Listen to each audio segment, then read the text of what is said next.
ওম নমঃ শিৱায় স্বাগতম জনাইছোঁ অন্য এটি নতুন ভিডিঅ'লৈ।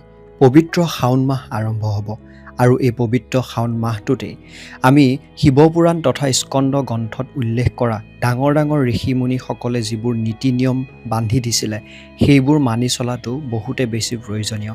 ইয়াৰ লগতে যিসকল সঁচা অৰ্থত শিৱভক্ত তেওঁলোকে এই পবিত্ৰ শাওণ মাহটোতো নিজৰ খোৱা বোৱাখিনিৰ বিষয়ে জনাটো প্ৰয়োজনীয়, কাৰণ এনেকুৱা বহুত খাদ্য আছে যিখিনি খাদ্য আমি এই মাহটোত খোৱাটো উচিত নহয়। যদি আমি এই খাদ্যসমূহ খাওঁ তেতিয়াহ'লে আমাৰ বাবে শাওণ মাহটোৰ যি মূল অৰ্থ সেই অৰ্থ নাথাকিবই। আগৰ দিনৰ ঋষিমুনিসকলে যিবোৰ খোৱাৰ কথা কৈছিলে সেইসমূহ কেৱল মাত্ৰ ধাৰ্মিক ফালৰ পৰাই নহয়, বৈজ্ঞানিক ফালৰ পৰাও তাৰ বহুতো বেছি মহত্ব আছে। সেইকাৰণে আজি আমি এই ভিডিঅ'টোত তাৰ বিষয়ে সম্পূৰ্ণকৈ জানিম, কাৰণ আপুনি ব্ৰতত থাকক বা ব্ৰতত নথকা দিনটোতো আপুনি শাওণ মাহত কি খোৱাটো উচিত বা অনুচিত তাৰ বিষয়ে জানিম। 18 জুলাই শনিবাৰৰ পৰা শাওণ মাহ আৰম্ভ হ'ব আৰু 18 আগষ্টলৈকে এই শাওণ মাহ থাকিব। সৰ্বমুঠ 5টা শাওণ মাহত সোমবাৰ থাকিব। শাওণৰ মাহটোক শাস্ত্ৰত বহুতে বেছি পবিত্ৰ মাহ কোৱা হয় আৰু এই মাহটোতে শিৱভক্তসকলে নিজৰ মনোকামনাসমূহ ব্ৰতৰ জৰিয়তে হওক, ভগৱান শিৱক পূজাৰ কৰাৰ জৰিয়তে হওক তেওঁলোকে প্ৰাপ্ত কৰে। গতিকে ভিডিঅ'টো যদি চাই আছে এটা লাইক কৰিবলৈ নাপাহৰিব আৰু কমেণ্টত ওম নমঃ শিৱায় বুলি নিশ্চয়কৈ লিখাৰ লগতে চেনেলটো যদি আপুনি প্ৰথমবাৰ চাইছে ছাবস্ক্ৰাইব কৰা নাই চেনেলটো ছাবস্ক্ৰাইব কৰি কাষতে থকা বেল আইকনটো চুই দিবলৈ নাপাহৰিব। শাওণ মাহটোৰ বাবে সমগ্ৰ পৃথিৱীৰ জীৱ জন্তুৱে ৰখি থাকে। সমগ্ৰ পৃথিৱীৰ জীৱ জন্তুৱে ভগৱান শিৱক আৰাধনা কৰে। ইয়াৰ লগতে সম্পূৰ্ণ পৃথিৱী সেউজীয়া ৰঙেৰে পৰিপূৰ্ণ হৈ পৰে। চাৰিওফালে কেৱল সেউজীয়া হৈ থাকে। আমি বহুত প্ৰকাৰে ভগৱানক এই মাহটোত পূজা কৰিব পাৰোঁ, কিন্তু এনেকুৱা এটা কামো আমি কৰিব নালাগিব যিটো কামে মহাদেৱক অসন্তুষ্টি দিয়ে বা মহাদেৱৰ আমাৰ ওপৰত খং উঠিবলৈ বাধ্য কৰায়। কাৰণ মহাদেৱ হৈছে দেৱৰো দেৱ, আৰু যদি আপোনাৰ ওপৰত মহাদেৱ আৰু পাৰ্বতী মাৰ অসন্তুষ্টি হয় তেন্তে সমগ্ৰ দেৱী দেৱতা আপোনাৰ ওপৰত খং হৈ পৰিব। দেৱী লক্ষ্মীও এনে মানুহৰ ঘৰত কেতিয়াও নাথাকে।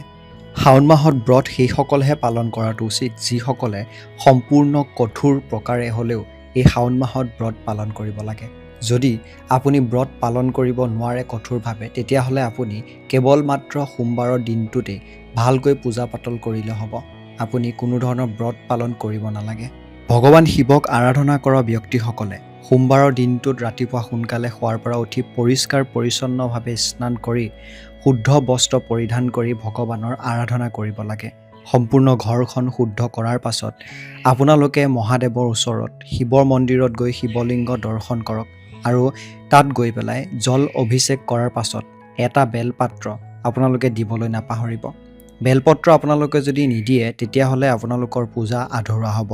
আৰু যদি আপোনালোকে বেলপত্ৰ সুবিধা পায় 108টা বেলপাত দিবলৈ যত্ন কৰিব, কাৰণ মহাদেৱৰ বেলপত্ৰ হৈছে সকলোতকৈ প্ৰিয়।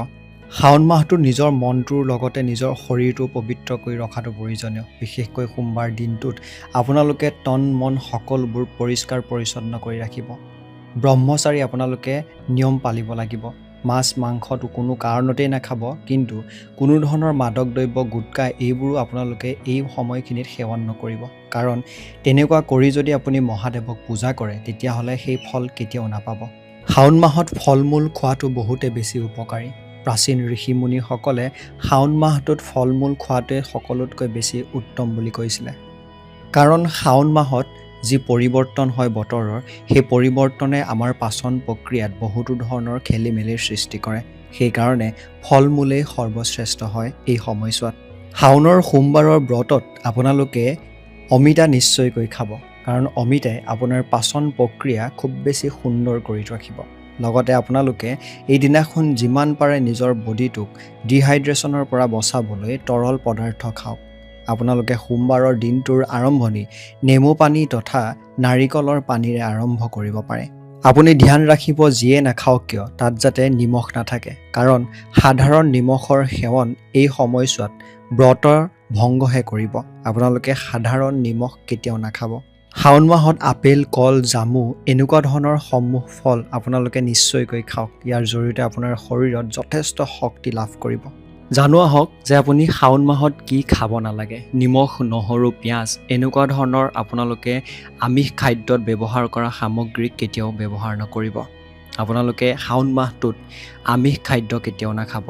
মাছ, মাংস, ডিম যিকোনো প্ৰকাৰৰ আমিষ খাদ্য, লগতে আপোনালোকে দোকানৰ পৰাও যদি কিবা বস্তু কিনি খায়, সেই বস্তুটো চাবলৈ যত্ন কৰিব যাতে তাত কোনো ধৰণৰ আমিষজাতীয় বস্তু ব্যৱহাৰ কৰা নাইকিয়া। কাৰণ যি মানুহে শাওণ মাহত মাছ, মাংস, ডিম এনেকুৱা ধৰণৰ আমিষ খাদ্যসমূহ খায়, তেওঁৰ ওপৰত শিৱ বাবা কেতিয়াও প্ৰসন্ন নহয়। শাওণ মাহটোত বেঙেনা আপোনালোকে খাব নালাগে। বৈজ্ঞানিক কাৰণ হৈছে যে বেঙেনা যদি শাওণ মাহত খায়, তেতিয়াহ'লে আপোনাৰ পাচন তন্ত্ৰত গেছ হোৱাৰ বা এচিডিটি হোৱাৰ সম্ভাৱনা বহুতে বেছি থাকে। আপোনালোকে এই মাহটোত সেউজীয়া শাক পাচলি খাব নালাগে। শুনিবলৈ আপোনালোকে হয়তো গম পাইছে যে সেউজীয়া শাক পাচলিনো কিয় খাব নালাগে। ইয়াৰ বৈজ্ঞানিক কাৰণো আছে। কাৰণ এই সময়ছোৱাত সেউজীয়া শাক পাচলি, বন্ধাকবি, লাই যিকোনো ধৰণৰ সেউজীয়া শাক পাচলিত পোক পতংগ থাকে। আৰু এই সময়ছোৱাত সেই পোক পতংগসমূহে এনেকুৱা ধৰণৰ শাক পাচলিসমূহত বেছিকৈ বিৰাজমান কৰে। আৰু এনেকুৱা সময়ত যদি আপুনি তেনেকুৱা পাচলি খাই দিয়ে, তেতিয়াহ'লে আমিষ খাদ্য খোৱাৰ দৰে হৈ পৰে। আৰু বৈজ্ঞানিক ফালৰ পৰাও এনেকুৱা ধৰণৰ খাদ্যসমূহে আপোনালোকৰ পাচন প্ৰক্ৰিয়াত যথেষ্ট বেছি বেয়া প্ৰভাৱ পেলায়। সেইকাৰণে এই শাওণ মাহটোত সেউজীয়া শাক পাচলি বা সেউজীয়া যেনেকুৱা ধৰণৰ ফুলকবি, বন্ধাকবি এইবোৰ খোৱাটো একেবাৰে অনুচিত। শাওণ মাহত আপোনালোকে গাখীৰ খোৱাটো মানা আছে। কাৰণ ভগৱান শিৱৰ বাবাক গাখীৰ অৰ্পণ কৰা হয়। শিৱলিংগত যেতিয়া গাখীৰ দিয়া হয়, ভগৱান শিৱৰ মস্তিষ্ক ঠাণ্ডা ৰাখিবলৈ গাখীৰ তেওঁক প্ৰদান কৰা হয়। আৰু যিহেতু ভগৱান শিৱক অভিষেক কৰিবলৈ গাখীৰ ব্যৱহাৰ কৰা হয়, সেইকাৰণে শাওণ মাহটোত আপোনালোকে কোনো কাৰণতে গাখীৰ সেৱন নকৰিব। যিকোনো প্ৰক্ৰিয়াৰে হওক আপোনালোকে গাখীৰ শাওণ মাহটোত গ্ৰহণ কৰিব নালাগে। শাওণ মাহটোত বেছি মছলাযুক্ত খাদ্য বা বেছি তেনেকুৱা ধৰণৰ কোনো খাদ্য নাখাব। কাৰণ মছলাযুক্ত খাদ্যই শাওণ মাহটোত আপোনাৰ পাচন প্ৰক্ৰিয়া বেয়া কৰি তুলিব। ভগৱান শ্ৰীকৃষ্ণই কৈছে, যি ব্যক্তিয়ে শাওণ মাহত পলাশ গছ, সেই পলাশ গছৰ পাতত যদি ভোজন কৰে, খাদ্য খায়, তেতিয়াহ'লে সেই ব্যক্তিৰ দৰিদ্ৰতাৰ নাশ হয়। যদি আপোনালোকে শাওণ মাহটোত পলাশ গছৰ পাত পাই নিশ্চয়কৈ আনি সোমবাৰৰ দিনটোত ৰাতি যেতিয়া আহাৰ গ্ৰহণ কৰিব, সেই আহাৰ গ্ৰহণ কৰাৰ সময়ত খাবলৈ যত্ন কৰিব। স্কন্দ পুৰাণ অনুসৰি শাওণ মাহত সন্ধিয়া ভোজন কৰিব নালাগে আৰু সন্ধিয়া শুবও নালাগে। কাৰণ সন্ধিয়া যিসকল ব্যক্তিয়ে শুৱে বা ভোজন কৰে, সেইগৰাকী ব্যক্তিৰ বাবে শাওণ মাহৰ কোনো অৰ্থই নাথাকে। কাৰণ সন্ধিয়াৰ সময়খিনিক নাকাৰাত্মক শক্তিৰ সময় বুলি কোৱা হয়। নাকাৰাত্মক শক্তিৰ উৰ্জা এই সময়খিনিত যথেষ্ট বেছি বাঢ়ি থাকে। সেই গতিকে আপোনালোকে এই সময়খিনিত নাই খাব, নাই শুব পাৰিব। আৰু সন্ধিয়া ভোজন কৰা ব্যক্তিসকলক স্কন্দ পুৰাণ অনুসৰি মদাহীৰ তুল্য বুলি কোৱা হৈছে। গতিকে এনেকুৱা ধৰণৰ বহুকেইটা কাম আপুনি গম পালে, যিকেইটা কামৰ বিষয়ে আপুনি শাওণ মাহত ধ্যান দিব লাগিব। আপুনি যদি ভালদৰে সম্পূৰ্ণ শ্ৰদ্ধাৰে এটা নিয়ম পালন কৰিব পাৰে, তেতিয়াহে আপোনালোকে ব্ৰত পালন কৰক। যদিহে নোৱাৰে আপোনালোকে ব্ৰত পালন কৰিব, তেতিয়াহ'লে কোনো ধৰণৰ ব্ৰত পালন নকৰিব। এটা কথা মনত ৰাখিব, যিদিনাখন আপোনালোকে ব্ৰত পালন কৰে সোমবাৰৰ দিনাখন, সেইদিনাখন ৰাতিপুৱা শোৱাৰ পৰা উঠি স্নান কৰাৰ পাছত আপোনালোকে কোনো ধৰণৰ, যেতিয়ালৈকে পূজা নকৰে তেতিয়ালৈকে কোনো ধৰণৰ চাহেই হওক বা জলপানেই হওক একো বস্তুৱে আপোনালোকে সেৱন নকৰিব। আৰু এই দিনাখন নিমখ বোলা বস্তুবিধ আপোনালোকৰ খোৱা বস্তুত কোনো কাৰণতে নিদিব। কাৰণ যদি নিমখ খায়, তেতিয়াহ'লে আপোনালোকৰ ব্ৰত ভংগ হৈ পৰিব। আশা কৰিছোঁ ভিডিঅ'টোৱে আপোনাৰ বাবে বহুত বেছি কিবা কিবি দিবলৈ সক্ষম হৈছে। যদি ভাল পাইছে এটা লাইক কৰিব। এটি নতুন ভিডিঅ'ৰ সৈতে লগ হ'ম। তেতিয়ালৈকে ওম নমঃ শিৱায়, ওম নমঃ শিৱায়, ওম নমঃ শিৱায়। ধন্যবাদ।